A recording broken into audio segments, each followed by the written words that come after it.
There is a period in industrial history that never receives much attention. It doesn't come with a crisis or collapse. It occurs quietly when the largest companies in an industry stop questioning the ideas that made them successful. In 1985, American car companies controlled nearly 3/4 of the domestic market. No one else on Earth produced as many cars as they did. They hired hundreds of thousands of people, built entire cities, and believed they were invincible. Their factories, supply chains, and dealer networks all suggested that their success would last forever. However, permanence is more of a feeling than a fact. Even though America was sure it had already won, businesses on the other side of the world were watching closely, noting every mistake and blind spot and how fear turned into success. This isn't a story about things falling apart. It's about what happens when you think you've learned everything you need to know. American cars weren't the best in the middle of the 20th century by chance. Their success was built on scale, vertical integration, and continuous production. Detroit didn't just manufacture cars, it also developed the systems that made them cheap and accessible. New ideas like assembly lines, interchangeable parts, dealer financing, and planned model cycles changed not only transportation, but also the way people buy things. In the 1950s and 1960s, American companies weren't really competing with foreign brands in the US. They were fighting over market share in a closed ecosystem.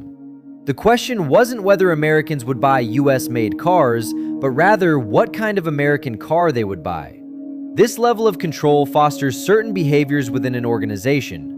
For example, when you feel safe in your market position, it's okay to think short-term. Why invest a lot of money in untested technology when existing platforms consistently generate revenue? Why change the way things are made when the current method meets demand?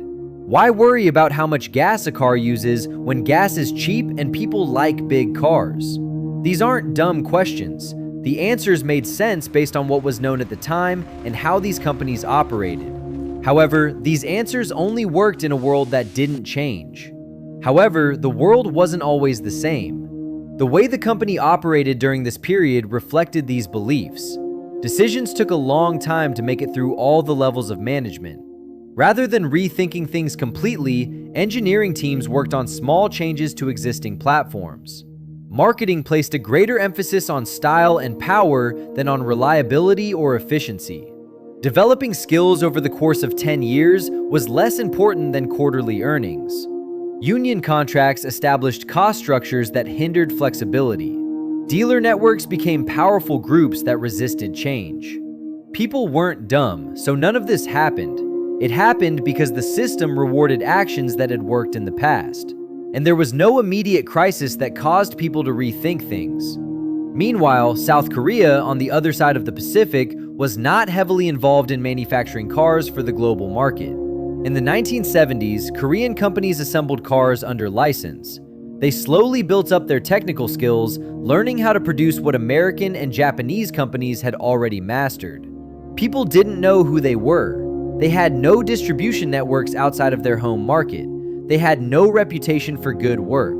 In every measurable way, they were decades behind. But they had one advantage that wasn't apparent until it was needed. They had nothing to lose by doing things differently. Being behind makes leaders more disciplined. When you're trying to catch up, you can't afford to waste time on internal politics or old ways of thinking. You do what works. You study your competitors obsessively. You agree to small margins at first because you're building your skills, not trying to maximize short-term profits. Rather than coming up with new ways to make things, Korean car makers used Japanese process discipline, learned from German engineering, and observed where American car makers were doing well and cutting corners. They built factories with new tools because they were starting from scratch. They didn't have 40-year-old plants that they needed to protect or explain. Their first products weren't very good. Early Korean cars were sold based on price, not quality. They were simple and sometimes rough, and they broke down more often than competing cars. However, the businesses viewed each failure as a learning opportunity. They were very careful about keeping track of warranty claims. They made small changes to the way things worked. They didn't think they would win right away because of quality. They thought they would slowly close the gap over time. You can only think this way if you're not defending a position you already have. When you're building from behind, strategy becomes patience. In the 1980s and 1990s, most American consumers didn't want Korean cars. People thought they were cheap options for people who couldn't afford real cars. This firing wasn't completely unfair. There really was a quality gap. But the fact that they were fired also showed that American manufacturers didn't take the competition seriously. There was no need to respond right away, and there was no crisis that made them change. Korean brands were selling too few items to make a difference, and by the time the volume started to matter, the difference in quality had gotten a lot smaller. The aggressive warranty was one of the most important strategic choices Korean manufacturers made. Before Hyundai came along, there were no 10-year, 100,000-mile powertrain warranties in the industry. It was a sign, a clear, expensive sign, that the company thought its products would last. It made buyers who were unsure feel less risky, and it made the company have to make the cars more reliable, since warranty claims cost a lot of money. You can't fake your way through a warranty that lasts 10 years. The cars either last, or the program costs you a lot of money.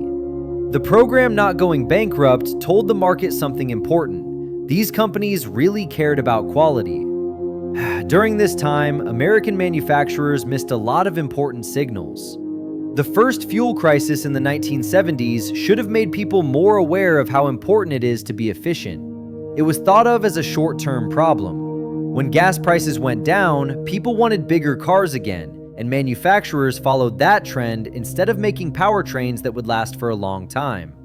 The second sign was that Japanese quality was getting better. In the 1980s, it was clear that Japanese cars were more reliable than American ones. Instead of completely changing how things are made, the answer was to make new brands that borrow Japanese credibility without changing the systems that are already in place. The third sign was that global markets were becoming more important.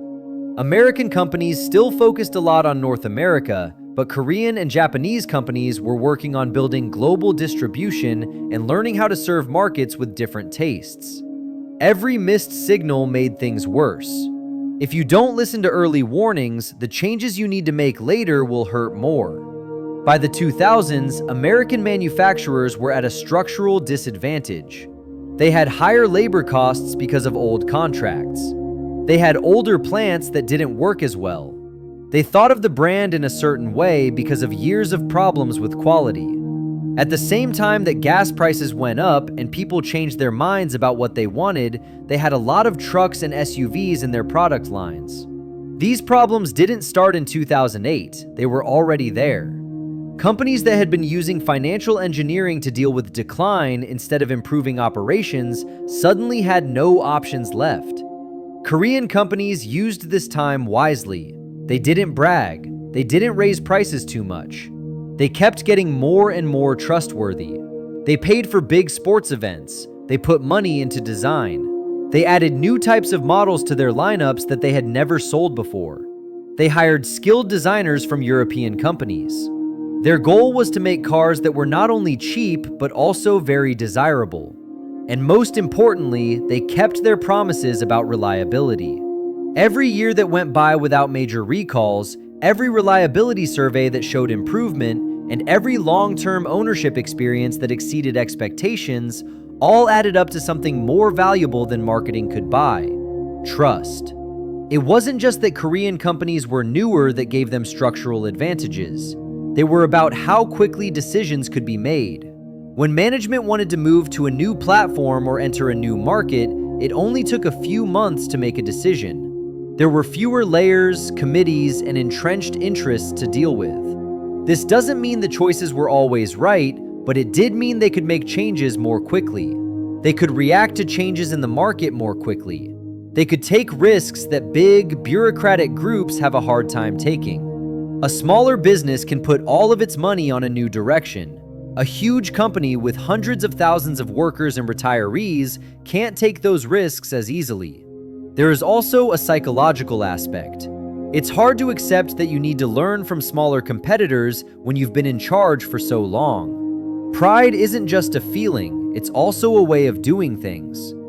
Systems form based on the belief of superiority. When evidence points to something else, the first thing people usually do is try to explain it away instead of changing the systems.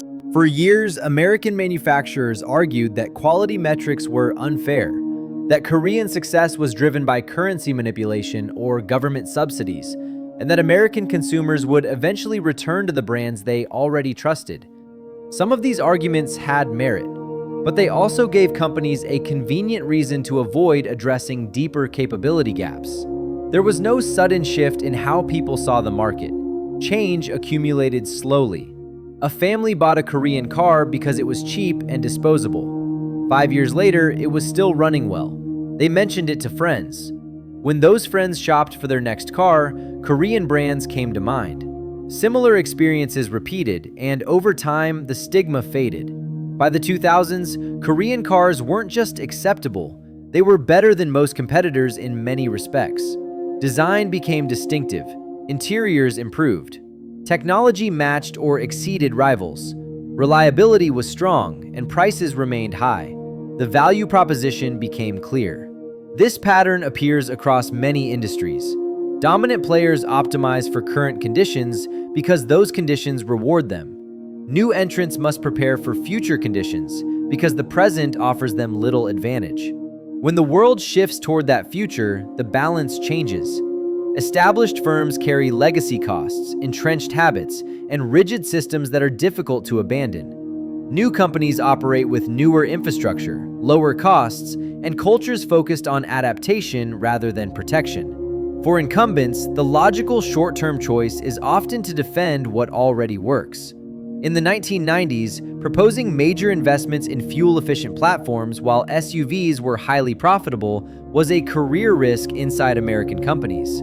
Sales data supported the status quo. Internal divisions depended on existing products. Incentives rewarded improving today's business, not preparing for tomorrow's.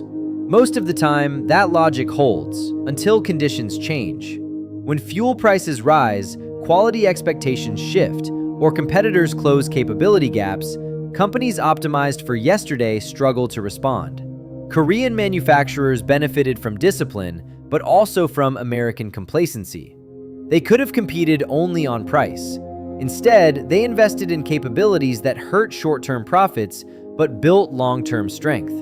They moved into premium, performance, and electric vehicles before those markets were proven. The lesson extends beyond cars. In mature industries, the greatest threat is often not a rival doing the same thing better, but one doing things differently while incumbents are too constrained to adapt. Leaders aren't foolish, they see the risks, but systems designed for another era resist change. It's easier and more profitable to continue as before, until suddenly it isn't. American car companies didn't stop trying. They fell behind because they kept competing as if the world hadn't changed. Korean companies didn't win because of a single breakthrough. They won by questioning assumptions, staying disciplined for decades, and letting thousands of small decisions compound over time. By the time the shift was obvious, it was already too late to stop. Both countries' factories remain in operation. The race continues, but the balance has changed, not because one side was destined to win, but because one side kept questioning its assumptions while the other defended them. In industries defined by constant change, defense eventually becomes decline.